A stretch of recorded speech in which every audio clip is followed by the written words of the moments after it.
2 নম্বর সার হলে তো এলাকায় ক্ষতি হবে। আর কিছু রিপোর্ট ছিল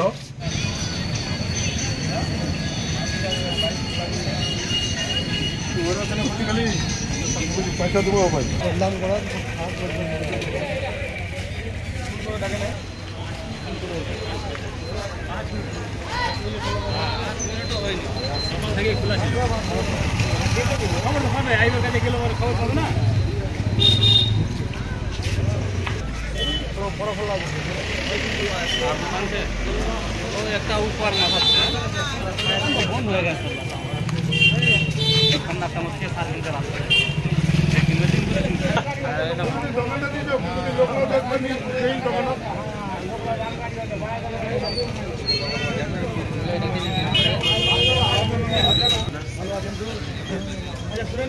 একটা কমপ্লেন পেলাম ব্লকের এই যে ডিএপি আর কী বলছে ওটা 10-26 ওটার রেট বলে বেশি নেওয়া হচ্ছে।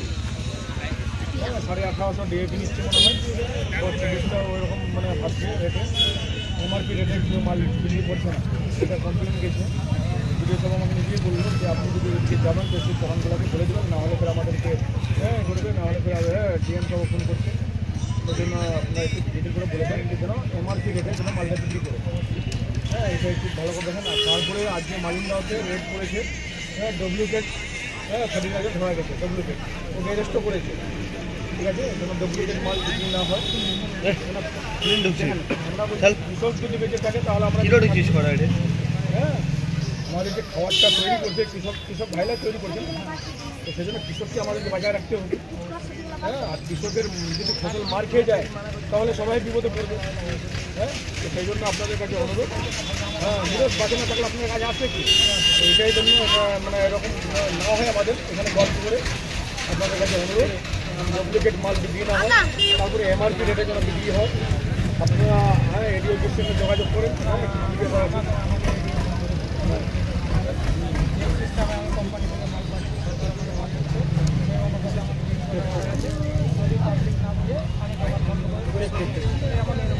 পাবলিক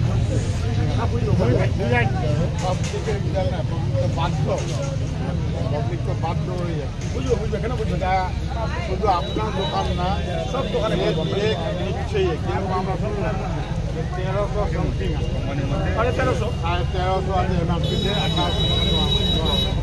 পাবলিককে তো দরকার না, যেরকম মানে জায়গাতে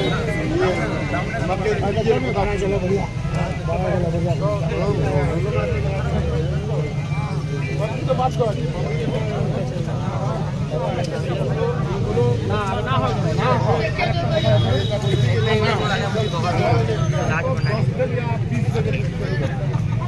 আমাদের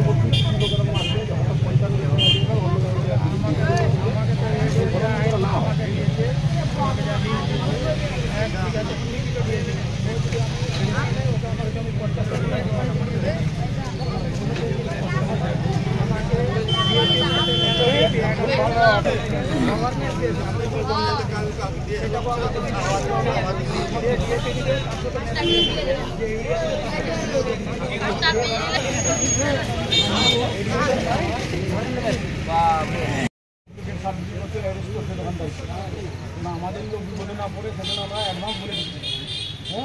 তখন বিপদে পড়ে গেলে তখন তো আমরা বাঁচাতে পারবো না। সেই জন্য কিষান যারা চাষবাস করে তারাই হচ্ছে অন্য আমাদের অন্নদাতা।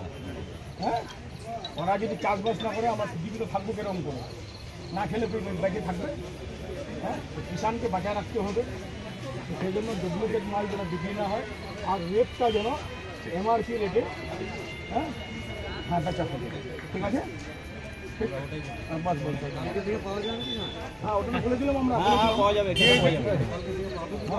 দিবে না তা আমাদের ওই পঞ্চায়েত বডি আছে, ওদের কাছে বলবেন কি, আমাকে বলছে লিখিত নিবেন না আজকে সরকারি সব বলবে। সেজন্য প্রধানকে সঙ্গে নিয়ে আসছি। আমাদের যে ফার্মার্স আছে সেই জন্যই সরকারি হিসাব করছেন যে আমরা বলে দিলাম কালকে যদি ভাই দিবে না হয় কোনো বিপদে আপনি করে না তারপরে আমাদের দোকানদার ভাই। যদি কৃষক না থাকলে দোকানদার ভাই থাকবে কোথায়? মালটা নিবে কে? হ্যাঁ, সেই জন্য কৃষককে বাজায় রাখতে হবে। আর মালটা যেন এমআরপি রেটে যেটা নিয়ম কায়দা আছে তোমাদের, ওই নিয়ম কায়দা বিক্রি করো, আমি এটা বলবো না। হ্যাঁ, এমআরপি রেটে কি বিক্রি করলে কি করতে হয় তোমরা খুব গভর্নমেন্টের এটা জানো, গাইডলাইনটা, ঠিক আছে? ঠিক, এমআরপি রেটে বিক্রি করবে, যেটা গভর্নমেন্টের গাইডলাইন আছে ওই হিসাবে মাল দিবে। ঠিক আছে, সবাই শুনে রাখো, কালকে যদি আর না হলে গ্রাম পঞ্চায়েতের প্রধান মেম্বার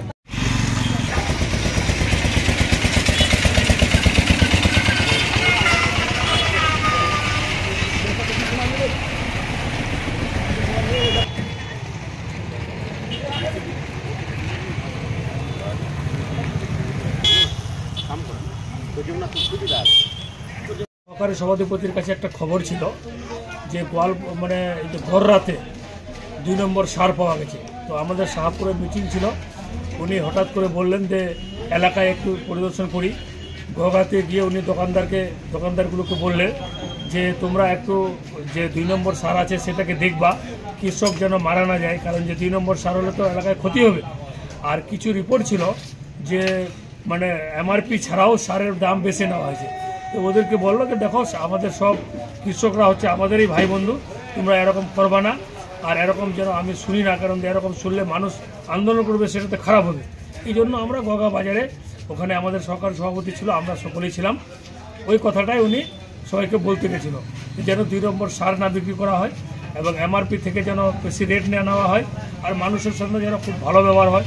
এবং মানুষকেও বললো যে তারা সার নিয়ে আসছে, তাদের সাথে কোনো রকম খারাপ ব্যবহার করবে না।